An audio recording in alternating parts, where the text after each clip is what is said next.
रात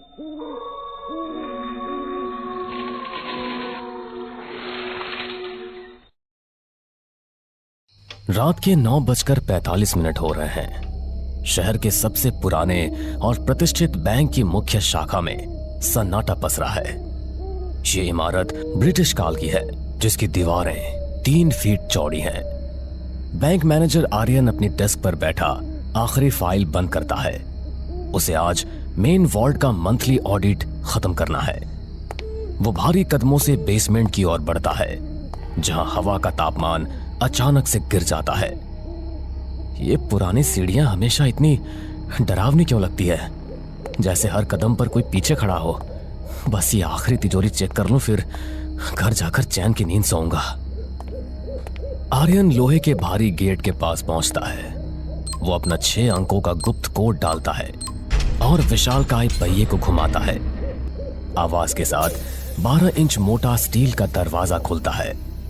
अंदर पीली लाइटें टिमटिमा रही हैं। आर्यन अंदर कदम रखता है, लेकिन तभी अचानक एक तेज हवा का झोंका कहीं से आता है और वो भारी दरवाजा धड़ाम से बंद हो जाता है। आर्यन हैरानी से पीछे मुड़ते हुए कहता है, अरे ये क्या? हवा? अंदर हवा कहां से आई? आर्यन पागलों की तरह दरवाजे का हैंडल घुमाने की कोशिश करता है, लेकिन वो जाम हो चुका है। उसे याद आता है कि ये टाइम लॉक वॉल्ट है, जो अब सीधे सुबह 10 बजे ही खुलेगा। आर्यन दरवाजा पीटते हुए, हेलो गार्ड, जोसेफ, अरे कोई है बाहर? मैं अंदर फंस गया हूं, दरवाजा खोलो, कोई सुन रहा है? अंधेरे कोने से एक बहुत ही धीमी और खोखली आवाज आती है। चिल्लाने का कोई फायदा नहीं है आर्यन, यहाँ की दीवारें आवाज को निगल जाती हैं। आर्यन ने झटके से मुड़ते हुए देखता है और उसकी दिल की धड़कन बहुत तेज हो चुकी होती है। कौन है वहां? गार्ड?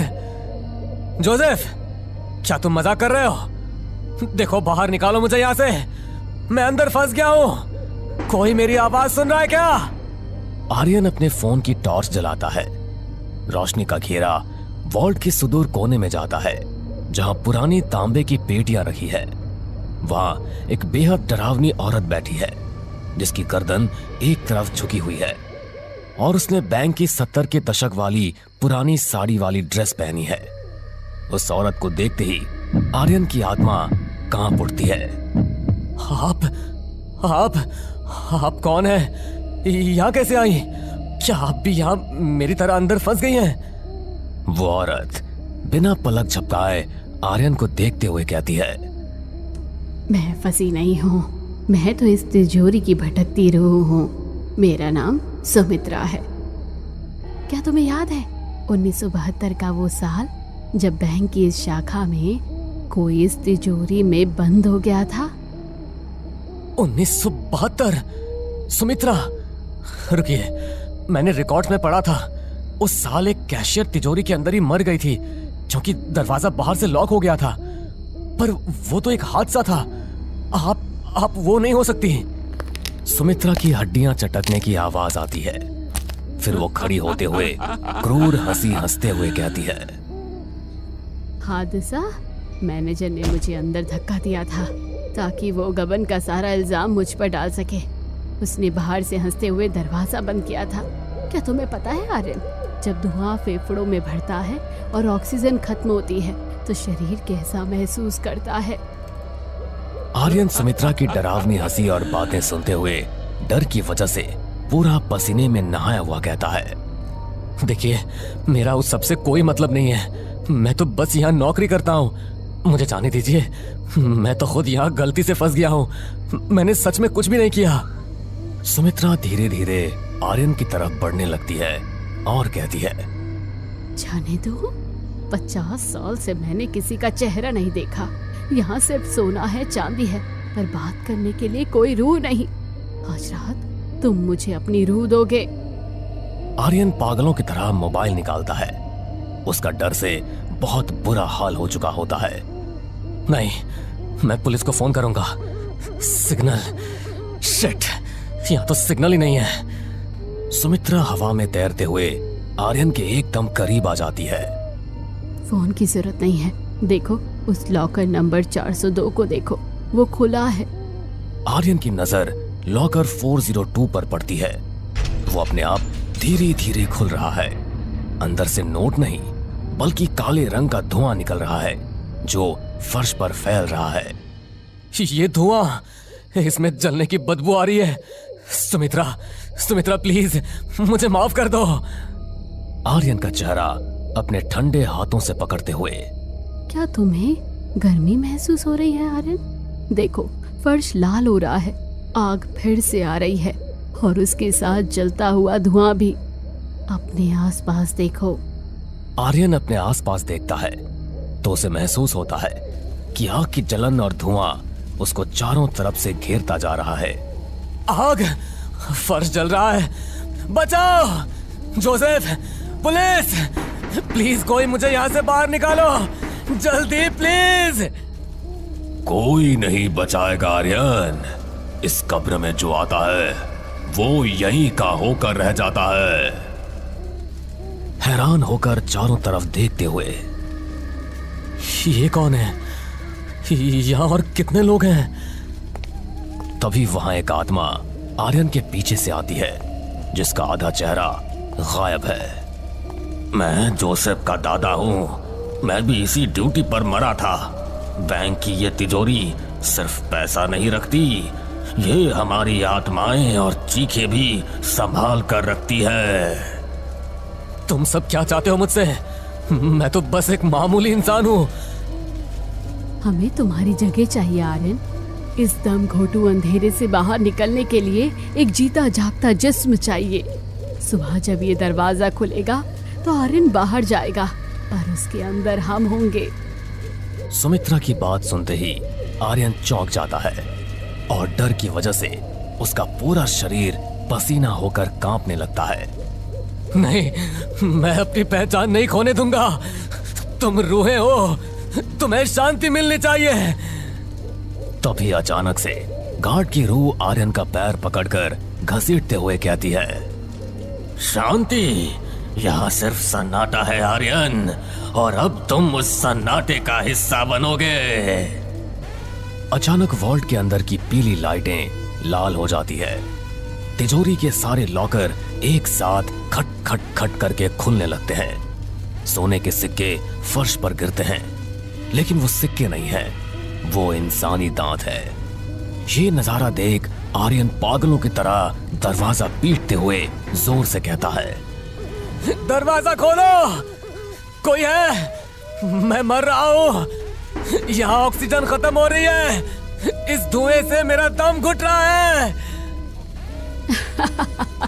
अब महसूस हो रहा है, फेफड़ों में जलन, आंखों में अंधेरा, बिल्कुल वैसा ही जैसे मेरे साथ हुआ था। डरो मत आर्यन, बस एक पल का दर्द है, फिर तुम हम सब में मिल जाओगे। नहीं, मुझे घर जाना है। आर्यन की चेतना धीरे धीरे जा रही है। उसे दिखाई देता है कि सुमित्रा और गार्ड की रूह उसके शरीर में प्रवेश करने की कोशिश कर रही है। तभी वॉल्ट के भारी दरवाजे के बाहर कुछ हलचल होती है। बीप बीप बीप, कोड डालने की आवाज। जोसेफ, क्या तुम हो? दरवाजा खोलो जल्दी। हाँ, मैं यहाँ अंदर हूँ। मैनेजर साहब, आप अंदर है क्या?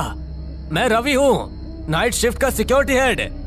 आर्यन पूरी ताकत लगाकर चिल्लाते हुए कहता है, हाँ रवि, हाँ रवि, मैं अंदर हूँ, जल्दी कोट डालो, यहाँ कोई और भी है, प्लीज जल्दी करो। दरवाजा भारी आवाज के साथ खुलता है। बाहर रवि खड़ा है, हाथ में टॉर्च लिए। आर्यन लड़खड़ाते हुए बाहर निकलता है और सामान्य हवा में सांस लेता है। थैंक गॉड रवि, तुम सही समय पर आ गए। अंदर वो औरत सुमित्रा और वो गार्ड। कौन सी औरत साहब? अंदर तो कोई भी नहीं है, देखिए। आर्यन पीछे मुड़कर तिजोरी के अंदर देखता है। टॉर्च की रोशनी में वॉल्ट बिल्कुल साफ और खाली है।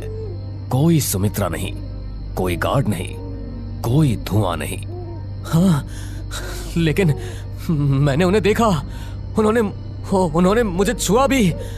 मेरे पैर पर निशान देखो। रवि आर्यन का हाथ पकड़ते हुए उसे शांत करते हुए कहता है, साहब आप शायद बहुत थक गए हैं, चलिए चलिए मैं आपको आपकी कार तक छोड़ देता हूं। आर्यन रवि के साथ ऊपर जाने लगता है। जैसे ही वे सीढ़ियां चढ़ते हैं, आर्यन रवि के हाथ की तरफ देखता है। रवि के नाखून काले पड़ चुके हैं और उसकी कलाई पर 1972 का एक पुराना टैटू बना है।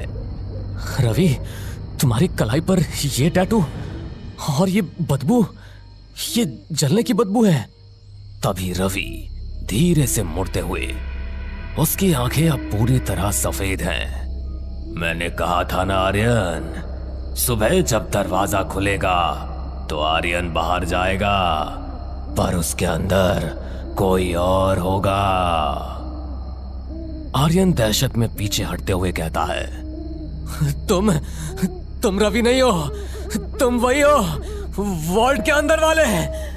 आर्यन अभी बोल ही रहा होता है कि अचानक रवि उसका गला पकड़ते हुए कहता है, रवि तो कल रात ही मर गया था साहब, आज तो बस हम बाहर जा रहे हैं। बैंक की चाबियां देने के लिए बहुत बहुत शुक्रिया।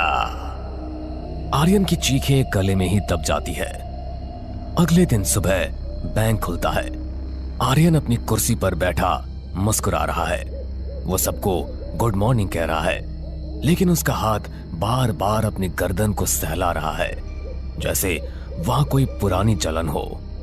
सर आज आप थोड़े बदले हुए लग रहे हैं, सब ठीक तो है? सब कुछ बहुत बढ़िया है, बस आज खिड़कियां मत खोलना, मुझे ताजा हवा से डर लगता है। बैंक की तिजोरी फिर से बंद हो जाती है, लेकिन अब अंदर एक नया मैनेजर आर्यन बंद है, जो असली आर्यन था। वो अब सन्नाटे में अपनी बारी का इंतजार कर रहा है कि कोई और उस तिजोरी में आए और आर्यन उसकी रूह की जगह लेकर खुद की रूह को उसके शरीर में ले जाकर बाहर की दुनिया में आजाद हो सके। हमें पूरा यकीन है दोस्तों कि आप लोगों को ये कहानी जरूर पसंद आई होगी। अगर आपके साथ भी कुछ ऐसे अनकहे किस्से हो चुके हैं तो प्लीज हमारे साथ शेयर करें, हम जरूर अपने चैनल पर उनको दिखाएंगे। हमारी ईमेल आईडी नीचे डिस्क्रिप्शन बॉक्स में दी गई है, तो प्लीज हमारे वीडियो और चैनल को शेयर एंड सब्सक्राइब करें और बने रहे हमारे साथ ऐसे ही अनकहे किस्से और कहानियां सुनने के लिए।